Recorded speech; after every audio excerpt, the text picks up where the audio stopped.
શ્રી કૃષ્ણાય નમઃ. શ્રી ગોપીજન વલ્લભાય નમઃ. જય શ્રી કૃષ્ણ વૈષ્ણવો, સ્વાગત છે તમારું કેટી કુમરેડ ચેનલમાં. વૈષ્ણવો, શ્રી મહાપ્રભુજીના પ્રાગટ્ય ઉત્સવનો સત્સંગ કરીશું. તો ચાલો શ્રી મહાપ્રભુજીનું નામસ્મરણ કરીને આજના આ અવલૌકિક સત્સંગની શરૂઆત કરીએ. જગતમાં 9 નારાયણો છે, તેમાં યજ્ઞ નારાયણ એ લક્ષ્મણ ભટ્ટજીના કુટુંબના મૂળ પુરુષ છે. તેમણે 100 સોમયજ્ઞ કરવાની ઈચ્છા કરી હોવાથી તેમણે 32 સોમયજ્ઞ પૂરા કર્યા. ત્યારબાદ તેમના પુત્ર ગંગાધરે 28 સોમયજ્ઞ કર્યા. ત્યારબાદ તેઓ સોમયાજી કહેવાયા. તેમના કેશમાંથી જળધારા નીકળી હોવાથી તેઓ શિવનો અવતાર મનાતા હતા. તેમને ગણપતિ નામના પુત્ર હતા. તેમણે 30 સોમયજ્ઞો કર્યા. તેમણે કાશીની વિદ્વાનોની સભામાં સારી કીર્તિ મેળવી ને ગણપતિ રૂપે દર્શન દીધા. ત્યારથી તેમનું સભાઓમાં પ્રથમ પૂજન થતું હતું. તેમના પુત્ર બાલભટ્ટ નામે ઓળખાયા. એ બાળભટ્ટને લોકો વલ્લભ ભટ્ટ તરીકે પણ ઓળખતા. તેમના 2 પુત્રો, તેમાં આપણે જોઈએ લક્ષ્મણ ભટ્ટજી વિશે. લક્ષ્મણ ભટ્ટજી માતા પિતાના આશીર્વાદ પામી બ્રહ્મચર્યાશ્રમનું પાલન કરતા કરતા વિદ્યા અભ્યાસ કરવા લાગ્યા. થોડાક સમયમાં વેદાધ્યાન પૂર્ણ કર્યું. તેમના ગુરુ વિષ્ણુ ચિત્તજીએ વલ્લભ ભટ્ટને કહ્યું, ભટ્ટજી, આ તમારો પુત્ર કોઈ દિવ્ય જીવ છે. વિષ્ણુ ચિત્તજીના આ વચનો સાંભળી વલ્લભ ભટ્ટજી પ્રસન્ન થયા. લક્ષ્મણ ભટ્ટજી તેમના સદગુણોના સુવાસથી કાકરવાડવાસીઓમાં દિન પ્રતિદિન વિશેષ સન્માન્ય બનતા ગયા. દક્ષિણ ભારતમાં વિદ્યાનગરનું હિન્દુ મહારાજ્ય આવેલું હતું. તેમના રાજપુરોહિત હતા કાશ્યપ યોગી સુશર્માજી. તેમને 2 કન્યા હતી. એકનું નામ યલમાગારુ અને બીજાનું નામ ઇલમાગારુ. રાજપુરોહિતજીએ એવો વિચાર કર્યો કે કોઈ સુયોગ્ય પાત્ર પસંદ કરી મારી બંને દીકરીઓ તેને જ પરણાવું, જેથી એક દીકરી વધારે સુખી, બીજી દીકરી વધારે દુઃખી ન થાય. 2 જમાઈઓને સાચવવા કરતાં એક જ જમાઈને સાચવવાના રહે. તેમણે પોતાના કુલ પુરોહિતને વિનંતી કરી, મારી દીકરીઓ લાયક સુયોગ્ય વર શોધી લાવો. પુરોહિતજી કાકરવાડ આવ્યા. લક્ષ્મણ ભટ્ટજીને નજરો નજર જોયા. તેમના મનમાં આનંદ થયો. તેમણે વિચાર્યું, રાજપુરોહિતની નાની દીકરી ઇલ્મા સાક્ષાત દેવકીજીનો અવતાર છે. લક્ષ્મણ ભટ્ટજી જરૂર વાસુદેવજીનો અવતાર છે. આ બંનેનું લગ્ન જગત પર આશીર્વાદ લાવનારું બનશે. લક્ષ્મણ ભટ્ટજીનું લગ્ન વિદ્યાનગરના રાજપુરોહિત સુશર્માજીની બંને દીકરીઓ સાથે થયું. લક્ષ્મણ ભટ્ટજી ગૃહસ્થાશ્રમ બાદ પિતાની કુલ પરંપરા પ્રમાણે બંને પત્નીઓ સહિત ગૃહસ્થ ધર્મોનું પાલન કરવા લાગ્યા. એ સમયમાં મુસ્લિમ બાદશાહોનો ત્રાસ ઘણો જ હતો, એટલે તેઓ નગર મંદિરો ગમે તે ખાલી કરાવતા. તે સમયમાં દુશ્મન રાજાની ચડાઈથી ઝટપટ લેવાય તેટલો સામાન લઈ કુટુંબના સભ્યોને સાથે લઈ લક્ષ્મણ ભટ્ટજી ઘર છોડી અને ભાગતા નગરજનો સાથે આગળ વધ્યા. એ રાજ્યની હદ છોડી પડોશના સારા બીજા રાજ્યની હદમાં પ્રવેશ્યા. ત્યાં કાકરવાડ નામે ગામ આવેલું હતું. તે ગામમાં તેમના સજાતીય બ્રાહ્મણોના વિસ્તાર અગ્રહારમાં જઈને ઘર લઈ ત્યાં નિવાસ કર્યો. કાકુંભકર શહેરના વતની ભટ્ટજી હવે કાકરવાડના નિવાસી બન્યા હતા. લક્ષ્મણ ભટ્ટજીએ પિતાની આજ્ઞા પૂર્ણ કરવા તેમના વંશમાં બાકી રહેલા 5 સોમયજ્ઞ પૂરા કરવાનો કાકરવાડમાં સંકલ્પ કર્યો. કુળ પરંપરા પ્રમાણે તેમણે એક પછી એક 5 સોમયજ્ઞ પૂરા કર્યા. 5 સોમયજ્ઞ પૂરા કર્યા પછી તેમને ત્યાં કેશવ નામનો પુત્રનો જન્મ થયો, પણ તે અતિ બાલ્યાવસ્થામાં જ હરિશરણ થયો. પછી રામકૃષ્ણ નામે બીજો પુત્ર જન્મ્યો. સુભદ્રા અને સરસ્વતી નામની 2 પુત્રીઓ પણ જન્મી, પરંતુ તેમને ત્યાં હજી પ્રભુનું પ્રાગટ્ય થયું નથી. લક્ષ્મણ ભટ્ટજી અને ઇલમાજી ભારે દુઃખી છે, કારણ કે તેમના પૂર્વજને પ્રભુએ વચન આપેલું હતું કે તેમને ત્યાં 100 સોમયજ્ઞ પૂર્ણ થશે ત્યારે પ્રભુ સાક્ષાત સ્વયં અવતાર લેશે. ઢળતી રાત્રે લક્ષ્મણ ભટ્ટજી ઇલમાજીને કહે છે કે દેવી, 100 સોમયજ્ઞ પ્રભુ કૃપાથી પૂરા થયા છે. પ્રભુના સ્થાને 4 લૌકિક બાળકો જન્મી ચૂક્યા છે, પણ હજી ભગવદ અવતાર થયો નથી. મારું દુર્ભાગ્ય જ તેને માટે કારણરૂપ હોવું જોઈએ. ત્યારે નિશાસો નાખી આંખોમાં આવેલ અશ્રુબિંદુ લૂછી આગળ કહ્યું, ગૃહલક્ષ્મી, મને લાગે છે કે આપણા પૂર્વજોને ભગવાને કૃપા કરીને જે વરદાન આપ્યું તેનું ફળ આપણે ન પામી શકીએ તો આપણું જીવવું નિરર્થક છે. મને કશું ચેન પડતું નથી, શું કરવું એ સૂઝતું નથી. તેમના પત્ની ઇલમાજીએ તેમને ઘણું આશ્વાસન આપ્યું. આમ ચિંતામાં ને ચિંતામાં લક્ષ્મણ ભટ્ટજીએ એક રાત્રે કુટુંબીજનોને સૂતા મૂકીને ગૃહ ત્યાગ કર્યો. દક્ષિણ ભારતના તીર્થસ્થાનોમાં આત્મશાંતિ માટે ફરતા ફરતા તેઓ આગળ વધતા જતા હતા. ક્યાંય તેમના મનમાં ચેન પડતું નહોતું, ક્યાંય તેમના દિમાગમાં શાંતિ થાય એવું વાતાવરણ નહોતું. થોડાક મહિનાઓ પછી તેઓ જનાર્દન ક્ષેત્રમાં આવ્યા.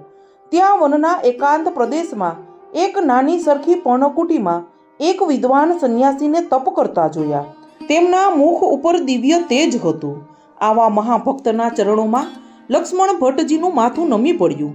તેઓ મૌન ધારણ કરી દીન મુખે આ સંન્યાસીની સામે બેસી ગયા. સંન્યાસીએ પ્રસન્ન થઈ કહ્યું, વત્સ, તું ચિંતા ન કરીશ, તારા સર્વ મનોરથ પૂર્ણ થશે. મારું નામ પ્રેમાકર છે. સૌ મને મુનિ મહારાજ કહીને બોલાવે છે. વિષ્ણુ સ્વામી સંપ્રદાયનો હું અનુયાયી છું. તારા મનને શાંતિ મળે તે માટે હું તને ગુરુમંત્ર આપું છું. આ ગોપાલ મંત્રનું તું અહીં એકાંતમાં બ્રહ્મચર્ય ધારણ કરી આરાધન કર. સર્વ મનોકામના આપણા ઈષ્ટદેવ શ્રી ગોપાલ ભગવાન પૂરી કરે છે. મારા તને આશીર્વાદ છે. પ્રેમાકર મુનિ પાસેથી ગોપાલ મંત્રની દીક્ષા પામી લક્ષ્મણ ભટ્ટજી તેમના શિષ્ય બન્યા અને એકાંતમાં ગોપાલ મંત્રનું આરાધન કરવા લાગ્યા. આ બાજુ વલ્લભ ભટ્ટ સહકુટુંબ સહિત લક્ષ્મણ ભટ્ટને શોધવા તીર્થયાત્રા કરવા માટે નીકળ્યા. તીર્થયાત્રા કરતા કરતા તેઓ જનાર્દન ક્ષેત્રમાં આવ્યા. સૌએ મુનિ મહારાજને વંદન કર્યા.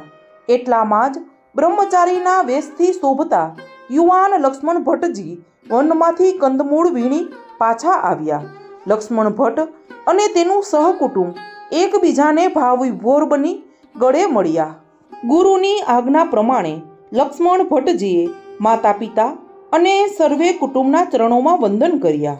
તેઓ કુટુંબને લઈ કાંકરવાડ પાછા આવ્યા. થોડોક સમય બાદ લક્ષ્મણ ભટ્ટજી અને ઇલમા ગારુજી તીર્થયાત્રાએ જવા નીકળ્યા. તીર્થયાત્રામાં અમુક વર્ષો વીત્યા. એ સમયે કાશીની આસપાસ મુસ્લિમ બાદશાહોનો ત્રાસ ઘણો હતો. લક્ષ્મણ ભટ્ટજીના મહોલમાં તેમના સૌ સજાતીઓએ તીર્થયાત્રાએથી વતન પાછા જવાનો નિર્ણય કર્યો. સૌ ઘરવખરી એકઠી કરી ગાડા ભરી પોતપોતાના વતન જવા માટે નીકળ્યા. સાથે લક્ષ્મણ ભટ્ટજી અને તેમના ધર્મપત્ની ઇલમાજી પણ હતા. વતન જતા માર્ગમાં મુકામ કરતા કરતા તેઓ આગળ વધતા હતા. એકવાર રાત્રે એક સ્થાનમાં તેમણે મુકામ કર્યો હતો. લક્ષ્મણ ભટ્ટજી નિંદ્રા ન આવવાથી બેઠા બેઠા ગોપાલ મંત્રનો જપ કરી રહ્યા હતા.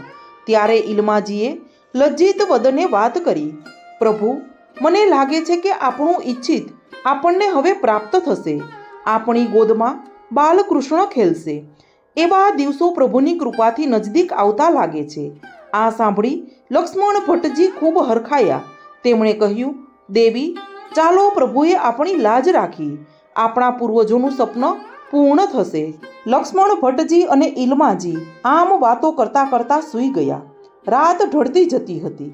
ભટ્ટજીના નેત્રો સામે અલૌકિક પુંજ ઉતરી આવ્યો. ભટ્ટજી જાગી ગયા. સફાળા બેઠા થઈ બંને હાથથી બે નેત્રો ચોડવા લાગ્યા. ચારે બાજુ ગાઢ અંધકાર વચ્ચે પોતાના નેત્રો સામે અલૌકિક દિવ્ય તેજનો પુંજ જોયો. ધીમે ધીમે વિસ્ફારિત નેત્રે તેજના પુંજને ભેદતા દ્વિભુજધારી સાક્ષાત શ્રી કૃષ્ણચંદ્રના દર્શન થયા.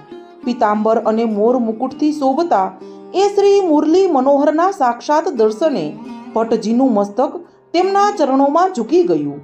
ભટ્ટજી ભાવ વિભોર બની ગયા. ત્યારે ભગવાન બોલે છે, ભટ્ટજી, તમારી અને તમારા સમસ્ત કુળની ભક્તિથી હું ખૂબ જ પ્રસન્ન છું. તમારા પૂર્વજ શ્રી યજ્ઞ નારાયણ ભટ્ટને આપેલું વચન પરિપૂર્ણ કરવા હું તમારી ગોદમાં પુત્ર બનીને નજીકના ભવિષ્યમાં ખેલવાનો છું. તમે હવે જરાય ચિંતા કરશો નહીં. જગતમાં જે કંઈ બને છે તે મારી ઈચ્છાથી જ થાય છે. તમારે કાશીથી ભાગવું પડ્યું તેમાં પણ મારી ઈચ્છા જ કારણભૂત છે. હું કાશી જેવા તીર્થસ્થાનમાં પ્રકટ થવા નથી ઈચ્છતો. કાકરવાડ જેવા શહેરમાં પણ મારે પ્રકટ નથી થવું. મારું સુંદર નિજસ્થાન મારી ઈચ્છાથી નિર્માણ થયું છે. તે એકાંત સ્થાનમાં હું પ્રકટ થવાનો છું, માટે તે સ્થાન તરફ તમે જઈ શકો અને જાઓ, એ હેતુથી જ કાશીનો બનાવ બન્યો છે. ભટ્ટજી બે હાથ જોડી દીન ભાવે પ્રભુના વચનામૃત સાંભળી રહ્યા હતા. પ્રભુ આગળ કહે છે કે ભટ્ટજી, તમારે ત્યાં મારું પ્રાકટ્ય થાય ત્યારે નવજાત શિશુ સ્વરૂપે એમને મારું આ તાંબુલ ઘૂંટીને જન્મ ઘૂંટીમાં આપજો. મારું આ પિતાંબર તે બાળકને ઓઢાડજો. તમને હું આ બે તુલસીની માળાઓ આપું છું. ઝીણા મણકાની માળા તે બાળકના કંઠમાં પહેરાવજો. તે બાળક મોટું થાય ત્યારે આ મોટા મણકાની માળા તેને જપ કરવા માટે આપજો. ભટ્ટજી, તમને દંપતીને મારા આશીર્વાદ છે. હું તમારી ગોદ છોડી ક્યાંય જઈશ નહીં. સારસ્વત કલ્પમાં વાસુદેવ અને દેવકીજી સ્વરૂપે તમે જે સુખથી વંચિત રહ્યા હતા તે સુખ આ જન્મે હું તમને પ્રાપ્ત કરાવીશ. તમે નિશ્ચિંત રહેજો. પ્રભુએ ભટ્ટજીના હસ્તમાં 4 અલૌકિક વસ્તુઓ આપી અને પોતે અંતર્ધાન થઈ ગયા. ભટ્ટજી થોડી ક્ષણોમાં શું બની ગયું તેનો વિચાર પણ કરી શક્યા નહીં. તેઓ ક્ષણભર મૂઢ બની ગયા. સ્વસ્થતા પ્રાપ્ત થતાં તેમણે ઝટપટ પોતાના પત્નીને જગાડ્યા.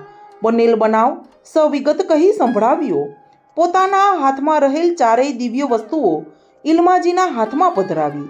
ઈલમાજીએ ખૂબ આનંદપૂર્વક 4 વસ્તુઓ પોતાના નેત્ર, મસ્તક અને છાતી સરસી લગાવી વંદન કર્યા.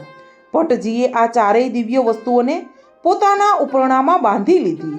બંને પતિ પત્ની અવારનવાર મંગલ દિવસોના વિચારમાં મગ્ન થઈ ગયા. પ્રાતઃકાળ થતાં તેઓ આગળ વધવા લાગ્યા. લક્ષ્મણ ભટ્ટજી અને ઈલમાજી ધીમી ગતિએ આગળ વધતા હતા, કારણ કે ઈલમાજી ગર્ભવતી બન્યા હતા. શરીરની તંદુરસ્તી પણ શિથિલ થઈ હતી. મુસાફરીનો થાક વર્તાતો હતો, તેથી તેઓ તેમની સાથેના તેમના જ્ઞાતિજનોથી છૂટા પડી ગયા અને પાછળ રહી ગયા. બંને પતિ પત્ની ભગવાન નામ લેતા લેતા તેમના વતનની દિશામાં આગળ વધી રહ્યા હતા. પ્રયાગથી ચિત્રકૂટ થઈ તેઓ મધ્યપ્રદેશમાં પ્રવેશ્યા. મધ્યપ્રદેશનો અડધો વિસ્તાર વટાવતા મહાન જંગલ આવ્યું. તે જંગલ ઘણું ગીચ હતું. ત્યાં ભયંકર હિંસક પ્રાણીઓનો વાસ હતો. ચંપાના વૃક્ષોનું સવિશેષ પ્રમાણ હતું અને તેથી આ અરણ્ય ચંપારણ્યના નામે પુરાણોમાં સુપ્રસિદ્ધ હતું. જંગલના મધ્ય ભાગમાં એક વિશાળ નદી પોતાનો માર્ગ કરતી આગળ ધસતી હતી. તેનું નામ હતું મહાનદી. નામ પ્રમાણે જ તેની વિશાળ કાયા હતી. વિશાળ તેનો વેગ હતો. આવા ભયંકર અરણ્યને જોઈ શ્રી લક્ષ્મણ ભટ્ટજી ઘડીભર ઊભા રહી ગયા. દેવી, સાંજ નમવા આવી છે. હમણાં સૂર્યાસ્ત થશે. આ વન ખૂબ જ વિશાળ લાગે છે. અંધારામાં આપણે ક્યાં મુકામ કરીશું? આજુબાજુમાં કોઈ ગામ પણ દેખાતું નથી. ત્યારે ઈલમા ગારુજી કહે છે કે આર્યપુત્ર, આપણે સિદ્ધને ચિંતા કરવી.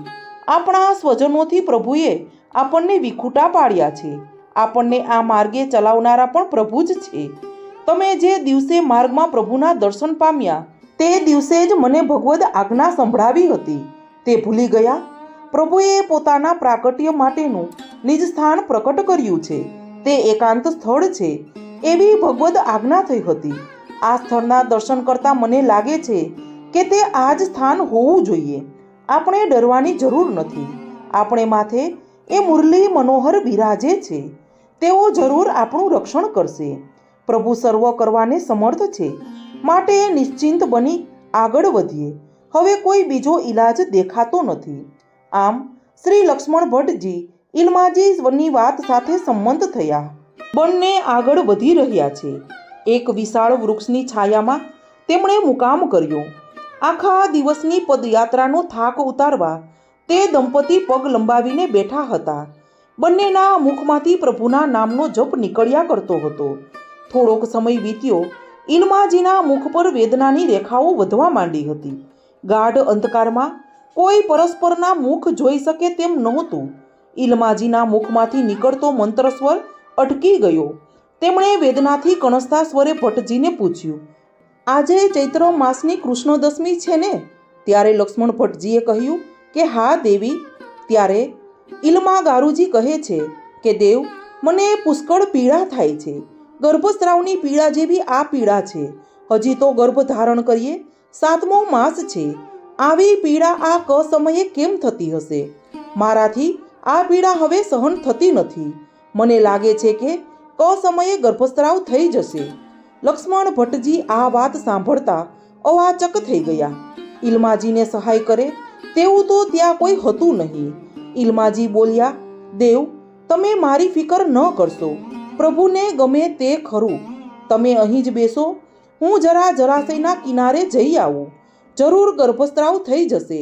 મને લાગે છે કે ભાગવત પ્રાગટ્ય માટે આપણને હજી લાંબી રાહ જોવી પડશે. તેમનું હૃદય ભરાઈ આવ્યું. તેઓ ધીમે ધીમે વૃક્ષના થડને પકડી ઊભા થયા અને વૃક્ષના ટેકે ટેકે થોડાક દૂર ગયા. ચૈત્ર વદને દસમની પાછલી રાત્રે મહાનદીના કિનારે સમી વૃક્ષની છાયામાં 7મા અધૂરા માસે ઈલમાજીને ગર્ભસ્રાવ થઈ ગયો. અધૂરા માસે જન્મેલા એ બાળકને અંધારી રાતના આછા ચંદ્ર અને તારલાઓને પ્રકાશમાં તેમણે જોવાનો પ્રયત્ન કર્યો. બાળક સંપૂર્ણ અવયવધારી હતું, પરંતુ નિશ્ચેતન હતું. તેનો દેહ ઠંડો હતો. ઈલમાજીને લાગ્યું કે પોતાને મૃત પુત્ર જન્મ્યો છે. તેમનું માતૃ હૃદય ભરાઈ આવ્યું. પણ અહીં તેમની મદદે આવે તેવું કોઈ બીજું હતું નહીં. તેમણે સઘળી હિંમત એકત્ર કરી પોતાની 9 વાર લાંબી સાડીમાંથી વસ્ત્રનો મોટો ટુકડો ફાડ્યો. પોતાના નવજાત મૃત જણાતા બાળકને એ વસ્ત્રમાં લપેટ્યું. પોતે ઊભા થઈ આ બાળકને ક્યાં મૂકવું તે શોધતા હતા. ત્યાં અંધારામાં પ્રકાશમાં તે સમી વૃક્ષના થડમાં એક મોટી બખોલ જોઈ. હાથ ફેરવી બખોલની લંબાઈ પહોળાઈ સમજી લીધી. આજુબાજુ ભૂમિ પર પડેલા લીલા સૂકા પાન વીણી તે વૃક્ષની બખોલમાં તેની પથારી કરી દીધી. તેના પર વસ્ત્ર લપેટેલા પોતાના મૃત પુત્રને મૂકી હિંસક પશુઓથી બચાવવા તેના પર લીલા અને સૂકા પાન પાથરી દીધા. ભારે હૈયે તેમણે નદી કિનારે જઈ સ્નાન કર્યું. તેઓ પોતાના પતિની પાસે આવ્યા. ઈલમા ગારુજીએ ભારે હૃદયે સઘળી હકીકત ભટ્ટજીને કહી. શ્રી લક્ષ્મણ ભટ્ટજી તેમના વેદનાભર્યા વચનો સાંભળી અને ખીન થઈ ગયા. પત્નીને પોતાની મજબૂત ભુજાઓનો ટેકો આપી અને તેમને લઈ તેઓ આગળ વધવા માંડ્યા. આગળ વધતા પરોઢિયે તેઓ એક નગર પાસે આવી પહોંચ્યા, જેના નગર શેઠ હતા કૃષ્ણદાસજી. શેઠ કૃષ્ણદાસજીના ગુરુ લક્ષ્મણ ભટ્ટજી હતા. શેઠે પોતાનું અહોભાગ્ય સમજી મહેલમાં વિશાળ ભવનમાં લક્ષ્મણ ભટ્ટજીને ઉતારો આપ્યો. ભટ્ટજીએ કહ્યું, શેઠજી, અમે પુષ્કળ શ્રમિત છીએ. થોડો સમય નિરાંતની નિંદ્રા લઈએ. કાલે સવારે આપણે નિરાતે બધી વાતો કરીશું. સૌને વિદાય કરી લક્ષ્મણ ભટ્ટજી અને ઈલમાજી સૂઈ ગયા. રાત્રે લક્ષ્મણ ભટ્ટજીને ગાઢ નિંદ્રમાં સ્વપ્ન આવ્યું. એ જ મુરલી મનોહર શ્રી શ્યામ સુંદરના દર્શન થયા. પ્રભુનું હસતું મુખારવિંદ જોઈ ભટ્ટજીનો વિવિધ તાપ દૂર થયો. શ્રી હરિએ ભટ્ટજીને આજ્ઞા કરી, ભટ્ટજી, મારી માયા જ એવી છે કે ભલભલા છેતરાઈ જાય. તમે આટલા જ્ઞાની છતાંય છેતરાઈ ગયા ને. હું તમારે ત્યાં જ પ્રકટ થવાનો છું. પણ ભટ્ટજી, તમે ભૂલી ગયા કે હું લૌકિક માતા પિતાની કુખે લૌકિક બાળકની જેમ કદી જન્મ લેતો નથી. હું અવતરું છું. હું જન્મતો નથી. મારું પ્રાકટ્ય થાય છે. હું પ્રકટ થયો છું. વાસુદેવ દેવકીજીને ત્યાં પણ કારાગારમાં હું તેમની કુખે જન્મ્યો નહોતો. ચતુર્ભુજ સ્વરૂપે તેમની સમક્ષ પ્રકટ થયો હતો. તમે આ વાત ભૂલી ગયા માટે દુઃખી થયા છો. હું પણ આવતીકાલે તમારી સમક્ષ પ્રકટ થવાનો છું, પણ અહીં નહીં. મેં અગાઉ આજ્ઞા કરી હતી તે પ્રમાણે મારા નિજ સ્થાન એકાંત સ્થાનમાં, જ્યાં તમે તમારા મૃત પુત્રને મૂકીને આવ્યા છો, તે જ સ્થાનમાં, તે જ વૃક્ષ નીચે હું તમને પ્રાપ્ત થઈશ. માટે તમે ચિંતા કરશો નહીં. નિરાતે રાત્રિનો આરામ કરો. સવારે તમે ત્યાં આવજો. હું તમને બાલ સ્વરૂપે પ્રાપ્ત થઈશ. આટલી ભગવદ આજ્ઞા કરી પ્રભુ અંતર્ધાન થઈ ગયા. ભટ્ટજી પ્રસન્ન ચિત્તે બીજા દિવસના પ્રભાતની રાહ જોતા પ્રભુનું નામ સ્મરણ કરવા લાગ્યા. તેમની નિદ્રા ચાલી ગઈ. બધો થાક ઉતરી ગયો. તેમનું હૃદય સ્વસ્થ, શાંત અને પ્રસન્ન બની ગયું. બાજુમાં સૂઈ ગયેલા ઘસઘસાટ ઊંઘતા ઈલમાજીના મુખ પર વ્યાપેલી શાંતિ અને સ્વસ્થતા જોઈ ભટ્ટજીનું મન શીતળ બન્યું. તેઓ ચૈત્રવદ 11ના નૂતન સૂર્યોદયની પ્રતીક્ષા કરી રહ્યા હતા. વિક્રમ સંવત 1535ના ચૈત્રવદ એકાદશીનું પ્રભાત ઉગ્યું. રવિવારનો શુભ દિવસ હતો. શ્રી લક્ષ્મણ ભટ્ટજીએ ઉઠતાની સાથે જ ઈલમાજીને ગઈકાલે રાત્રે સ્વપ્નમાં થયેલી ભગવદ આજ્ઞાની વાત કરી. દંપતી આ ભગવદ આજ્ઞાથી ખૂબ જ પ્રસન્ન હતા. બંનેએ ઝટપટ પ્રાતઃક્રિયા પતાવી ભટ્ટજીએ સંધ્યાવંદન આદિ પાઠપૂજા સંપન્ન કરી ત્યાં શેઠ કૃષ્ણદાસ આવી પહોંચ્યા. શેઠ કૃષ્ણદાસે કહ્યું, ગુરુદેવ, એક આનંદના સમાચાર લઈને આવ્યો છું. મારા સંદેશાવાહકો સમાચાર લાવ્યા છે કે કાશી પર ચઢી આવતું યવન લશ્કર કાશીના પાદર સુધી પહોંચ્યું જ નથી. તે માર્ગમાંથી જ પીછેહટ કરી પાછું વળી ગયું છે. કાશી પુનઃ નિર્વિઘ્ન બન્યું છે. ત્યાં સંપૂર્ણ શાંતિ પ્રવર્તે છે. આ સમાચાર જાણી શ્રી લક્ષ્મણ ભટ્ટજી પ્રસન્ન થયા. તેમણે કહ્યું કે શેઠજી, ભગવાનની કૃપાનો પાર નથી. પ્રભુ જ ધર્મની રક્ષા કરે છે. કાશી જેવા પવિત્ર તીર્થધામની રક્ષા પ્રભુએ જ કરી છે. પ્રસંગોચિત વાતચીત પછી લક્ષ્મણ ભટ્ટજીએ ફરીથી કહ્યું, શેઠજી, હવે અમે કાશી તરફ પાછા જવાનો વિચાર રાખીએ છીએ. તમારા સમાચારથી અમને અમારા વિચારોમાં બળ મળ્યું છે. આજ્ઞા આપો એટલે અમે અત્યારે જ પ્રસ્થાન કરીએ. શેઠજીએ કચવાતા મને પોતાના ગુરુ શ્રી લક્ષ્મણ ભટ્ટજીને વિદાય આપી. લક્ષ્મણ ભટ્ટજી અને ઈલમા ગારુજી આનંદિત મને ત્યાંથી ઝડપભેર આગળ વધ્યા. બંને ઝડપથી ભગવાનના નામ લેતા લેતા ચંપારણ્યની દિશામાં આગળ વધી રહ્યા હતા.